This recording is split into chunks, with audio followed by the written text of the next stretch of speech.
তারাবির সালাত আদায় না করলে রমাদানুল মুবারকের রোজা হবে কি হবে না জানতে চেয়েছেন। খুবই গুরুত্বপূর্ণ একটি প্রশ্ন। আসলে তারাবি একটি আলাদা ইবাদত, রমাদানুল মুবারকের রোজা রাখা এটা হচ্ছে আলাদা একটা ইবাদত। তারাবির সালাত হচ্ছে সুন্নাতে মুআক্কাদা, আর এই রমাদানুল মুবারকের রোজা রাখা হচ্ছে ফরজে আইন, ফরজ। সুতরাং রোজা না রাখলে গুনাহ হবে ফরজ তরক করার, আর তারাবির সালাত না পড়লে গুনাহ হবে সুন্নাহ ছেড়ে দেওয়ার। সুতরাং কোনো ব্যক্তি যদি তারাবির সালাত না পড়ে তারপরেও তাকে রোজা রাখতে হবে, আর তারাবির সালাত না পড়লে রোজা হয়ে যাবে, এতে কোনো অসুবিধা নেই। তবে তারাবির সালাত না পড়ার কারণে গুনাহগার হবে। আশা করি প্রশ্নের উত্তরটি বুঝতে পেরেছেন। আরেক ভাই প্রশ্ন করেছেন, আমরা তারাবির সালাতের পরে এই নামাজে জামাতের সাথে আমরা সকলে এই বিতিরের সালাত আদায় করি। বিতিরের সালাতে যদি দোয়ায়ে কুনুত কেউ না পারে তাহলে কি পাঠ করবে? ভাই, আপনার প্রশ্নের উত্তর হচ্ছে, বিতিরের সালাতে যদি কোনো ব্যক্তি দোয়ায়ে কুনুত না পারে তাহলে তার জন্য করণীয় হচ্ছে তিনি পাঠ করবেন রব্বানা আতিনা ফিদ দুনিয়া হাসানা ওয়া ফিল আখিরাতি হাসানা ওয়া কিনা আযাবান নার, অথবা পাঠ করবেন রব্বানা যালামনা আনফুসানা ওয়া ইল্লাম তাগফির লানা ওয়া তারহামনা লানাকুনান্না মিনাল খাসিরিন। এটা পাঠ করলেও হয়ে যাবে। তবে চেষ্টা করতে হবে দোয়ায়ে কুনুত শিখার জন্য, অথবা এই হাদিসে বর্ণিত দোয়াগুলো শেখার জন্য আল্লাহুম্মা হাদিনা ফিমান হাদাইত ওয়া আফিনা ফিমান আফাইত ওয়া তাওয়াল্লানা ফিমান তাওয়াল্লাইত, এই দোয়া ইত্যাদি এই দোয়াগুলো শেখার জন্য চেষ্টা করতে হবে এবং হাদিসে বর্ণিত দোয়াগুলোই পাঠ করতে হবে।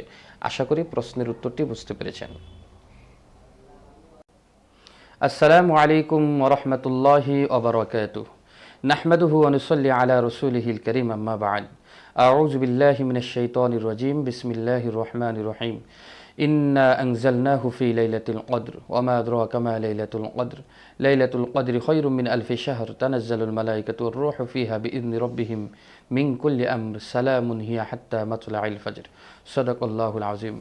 সম্মানিত দর্শক মণ্ডলী, আলহামদুলিল্লাহ, আজকে আমরা যে বিষয়টি নিয়ে আপনাদের সামনে আজকে আলোচনা করব তা হচ্ছে, আপনারা জানেন রমাদানুল মুবারকে আল্লাহ তাআলা গুরুত্বপূর্ণ একটি রাত্র রেখেছেন, যেই রাত্রকে লাইলাতুল কদর বলা হয়। সামনেই কিছুদিন পর লাইলাতুল কদর শুরু হবে।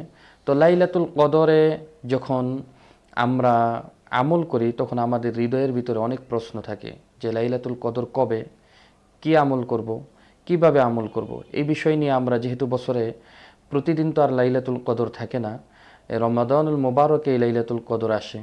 তো লাইলাতুল কদরে আমাদের করণীয় কি, বর্জনীয় কি, এই বিষয়গুলো জানা আমাদের জন্য একান্ত প্রয়োজন। আজকের আলোচনায় আমি বলবো লাইলাতুল কদরের প্রথমত যে সময়টা কখন নির্ধারিত হবে। আল্লাহ রাসূল সাল্লাল্লাহু আলাইহি ওয়াসাল্লামের অসংখ্য হাদিস থেকে প্রমাণিত হয় যে লাইলাতুল কদরের নির্দিষ্ট কোনো তারিখ নেই, তবে রমজানের শেষ দশকের বিজুর রাত্রগুলোকেই লাইলাতুল কদর বলা হয়। বিজুর রাত্রের যে কোনো একটা দিন লাইলাতুল কদর হতে পারে, হয়তোবা 21শে রজনী, অথবা রমজানের 23শে রজনী, 25শে রজনী, তারপর 27শে রজনী, 29শে রজনী, এর মধ্য থেকে যে কোনো দিন লাইলাতুল কদর হতে পারে। এখন লাইলাতুল কদরে এই আপনি নির্দিষ্টভাবে কোনো এক রাত্রকে নির্দিষ্ট করে আমল করবেন এমনটা হাদিসে উল্লেখ নেই। তাছাড়া মুহাদ্দিসিনে কেরাম, মুফাসসিরিনে কেরাম, ফুকাহায়ে কেরাম কেউ এরকমটা নির্দিষ্ট করে বলেনি। সেহেতু আপনি নির্দিষ্টভাবে কোনো একদিনের জন্য নয়, যদি লাইলাতুল কদরকে পেতে চান তাহলে 21, 23, 25, 27, 29 প্রতিটা বিজুর রাত্রে আপনাকে আমল করতে হবে। এখন প্রশ্ন হচ্ছে লাইলাতুল কদরে কি আমল করবেন? প্রথমত, লাইলাতুল কদর আমল করার জন্য আগ্রহ তৈরি হবে তখন যখন আমলের পরিবর্তে আল্লাহ তাআলা জাযা কি দিবেন, প্রতিদান কি দিবেন সেটা জানা যায়। আল্লাহ সুবহানাহু ওয়া তাআলা বলেন, লাইলাতুল কদরি খায়রুম মিন আলফি শাহর। লাইলাতুল কদর হলো 1000 মাস থেকে উত্তম। সুবহানাল্লাহ, এক রাত্রে আপনি ইবাদত করবেন, 1000 মাসের চেয়েও বেশি নেকি এবং সওয়াব আপনি আল্লাহ তাআলার দরবারে পাবেন। এজন্য লাইলাতুল কদরে আমাদের আমল করা একান্ত জরুরি। সহিহ হাদিসের মধ্যে আম্মাজান আয়েশা রাদিয়াল্লাহু তাআলা আনহা থেকে একটি হাদিস বর্ণিত হয়েছে। আম্মাজান আয়েশা রাদিয়াল্লাহু তাআলা আনহা আল্লাহ রাসূল সাল্লাল্লাহু আলাইহি ওয়াসাল্লামকে বললেন, ইয়া রাসূলুল্লাহ সাল্লাল্লাহু আলাইহি ওয়াসাল্লাম, আমি যদি লাইলাতুল কদর পাই, কদরের রজনীতে আমি কি আমল করব? আল্লাহর রাসূল বললেন, তুমি এইটা পড়বে, আল্লাহুম্মা ইন্নাকা আফুউন তুহিব্বুল আফওয়া ফাআফু আন্না, আল্লাহুম্মা ইন্নাকা আফুউন তুহিব্বুল আফওয়া ফাআফু আন্নি। এই দোয়াটি পাঠ করবে। এই দোয়াটি পাঠ করলে আল্লাহ তাআলা তোমার পিছনের সমস্ত গুনাহ খাতাগুলো মাফ করে দেবে। লাইলাতুল কদরের আমল হলো রাতের বেলা কিয়ামুল লাইল পাঠ পড়া। কিয়ামুল লাইল হচ্ছে দাঁড়িয়ে দাঁড়িয়ে নামাজ আদায় করা। 2 রাকাত করে 8 রাকাত পর্যন্ত কিয়ামুল লাইল পড়া যায়, 12 রাকাত পর্যন্ত পড়া যায়। আপনি যতটুকু আপনার স্বাস্থ্যে কুলায় ততটুকু পর্যন্ত আপনি কিয়ামুল লাইল আদায় করতে পারবেন। কিয়ামুল লাইল আদায় করার জন্য অনেক বই পুস্তকের মধ্যে অনেক রকমের নিয়ম কানুন লেখা আছে। অনেক বইয়ের মধ্যে লেখা আছে এই সূরা এতবার পড়তে হবে, সূরা ইখলাস 100 বার পড়তে হবে, সূরা ইয়াসিন পড়তে হবে, প্রথম রাকাতে এই সূরা, দ্বিতীয় রাকাতে এই সূরা। এরকম কোনো নির্দিষ্ট সূরা হাদিসে বর্ণিত নেই। কিয়ামুল লাইলের জন্য আপনি স্বাভাবিক নফল নামাজের মতো নামাজে আপনি পাঠ করবেন। প্রথম রাকাতে যে কোনো একটি সূরা পাঠ করবেন সূরা ফাতিহার সাথে, দ্বিতীয় রাকাতে একটি সূরা পাঠ করবেন।